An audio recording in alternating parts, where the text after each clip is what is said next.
Solo in 3D, a Star Wars story. This is directed by Ron Howard, a 2018 release. You will get the black bars. It's about a 215-minute movie starring Alden Ehrenreich as Han Solo. If I didn't pronounce his name right, I'm sorry, look it up. Woody Harrelson as Beckett and Emilia Clarke as Kira. All right, so that's your main cast. Got it playing on the projector back here. If you got any questions about the projector room, drop me a line, leave a comment. You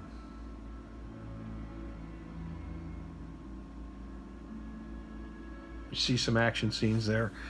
All right, so if you're a Star Wars fan, you're going to watch this movie. There's no doubt about it. If you're a Star Wars fan, you just got to watch Solo. It's about Han Solo. This won't be spoiler free, so if you're looking for spoiler free, I know this has been out for a while, since 2018, and I mainly do this for the home theater guys, but if you're looking for spoiler free, you got to go somewhere else. So it's the story of Han Solo, how he started out on this planet. He's in love with this girl Kira, and they're basically slaves to this trade down there where they have to earn money. They try to escape. He manages to get away, and she manages to be left behind. And he swore to her, "I'm coming back for you. I'm going to get a ship, and I'm coming back for you."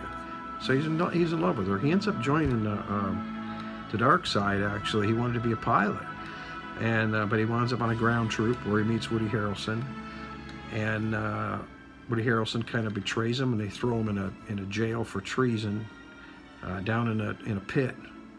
And that's where he meets Chewbacca. And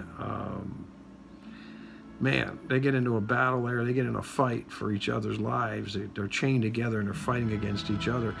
And it just so happens Han Solo can speak Chewbaccanese, or whatever you want to call it, but he can speak his language, and he convinces him that they can break out of there, and then they become friends, and he gives him his nickname. And another thing about this movie, you're going to find out how Hans gets his last name.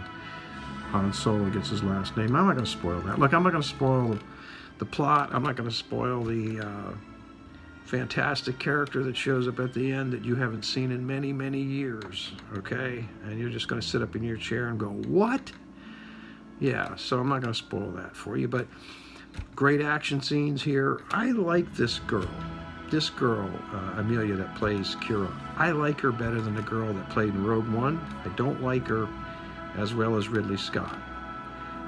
But this girl, there's something about her that she's warm, she's believable, she's attractive in the movie sense. You know, you can see how Hans fell in love with her, and she's believable, and I really liked her. I really liked her in this. I definitely liked this. If I had to rate these movies, you know, since the originals, I got to go with The Force Awakens, The Last Jedi, Solo, and then Rogue One. That's just my little rating there. Okay, now I'm going to talk about the 3D. I saved that to the end. So I'm going to rate the movie itself, just the movie itself, and we're going to talk about the 3D, so don't go away. I'm going to give it 3.75. I actually saw it twice. I liked it better the first time I saw it, but it's great. Woody Harrelson's amazing. I love Woody Harrelson. Chewbacca's great. Chewbacca actually runs into some of his own kind. There's a really good moral thing there with Chewbacca too. Danny Glover's amazing. Danny Glover, he's good. Now let's talk about the 3D. I don't want to take up too much time here. Total garbage. The 3D is total garbage. And I told you once before, it costs money to make 3D. It really does. James Cameron spent $30 million converting Titanic into 3D. Somebody popped a quarter in the machine and said, make this into 3D. It's absolutely terrible. You don't need 3D, okay? You don't need it. Don't worry about it. It's dark. It's flat. It's about all I can say about it. Now, I will say this, though.